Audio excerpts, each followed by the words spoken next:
काय महेशराव, तुमच्या मुलानं नोकरी सोडली सांगितलं नाही तुम्ही? अहो, तुमच्या निखिलनं आपल्या बँकेच्या आनंदनगर शाखेत बिझनेस लोनसाठी अप्लाय केलं आहे.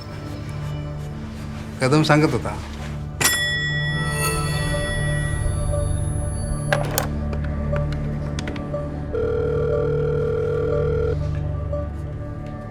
अगं, आपल्या निखिलने नोकरी सोडली आहे का ग?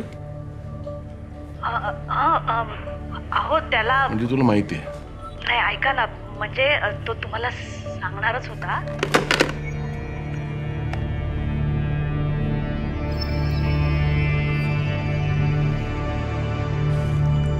निखिल, तुझा बिझनेस प्लॅन प्रॉमिसिंग आहे.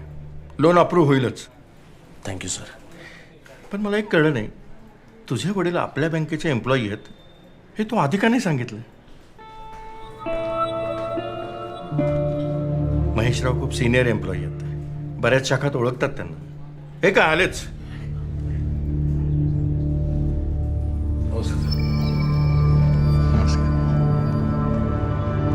Thank you sir. या मीटिंगची वेळ तुम्ही मला कळवली. म्हटलं चला, वडिलांच्या साक्षीनं होऊ दे नव्या बिझनेसचा श्री गणेशा. ॲक्च्युली सर, याचं लोन ॲप्लिकेशन तुम्ही कॅन्सल करा.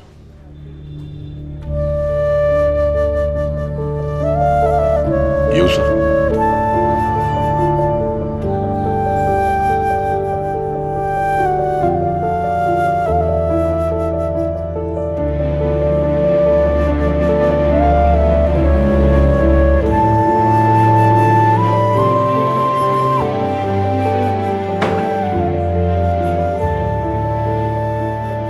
पूर्वी अशा डायऱ्या असायच्या सगळ्यांकडे, लोकांचे नंबर लिहून ठेवायला.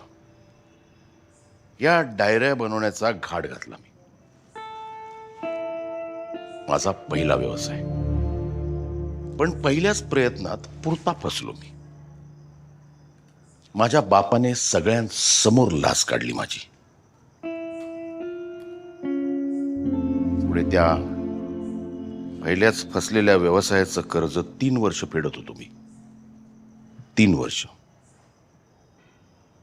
त्यावेळी माझ्या बापाचं एक वाक्य कायमचं माझ्या मनावर कोरलं गेलं. मराठी माणसाच्या रक्तात धंदा नसतो.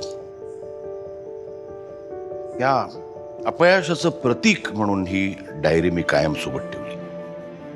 पुढे माझ्या मुलाला व्यवसाय करावासा वाटला तर ही डायरी त्याला द्यावी,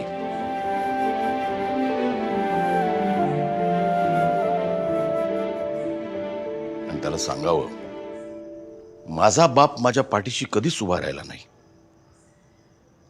पण माझ्या मुलाचा बाप त्याच्या पाठीशी ठामपणे उभा राहील.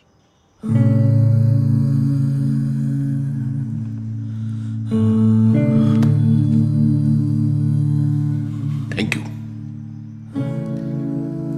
मला ही संधी दिल्याबद्दल.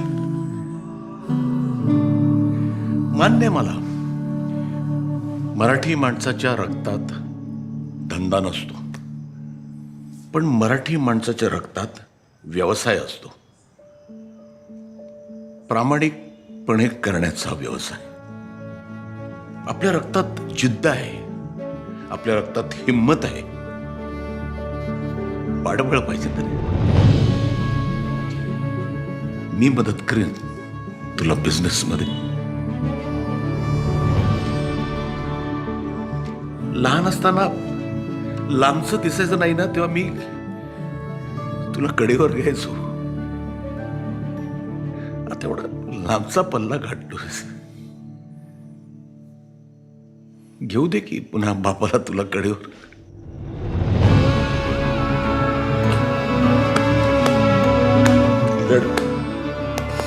Proud of you.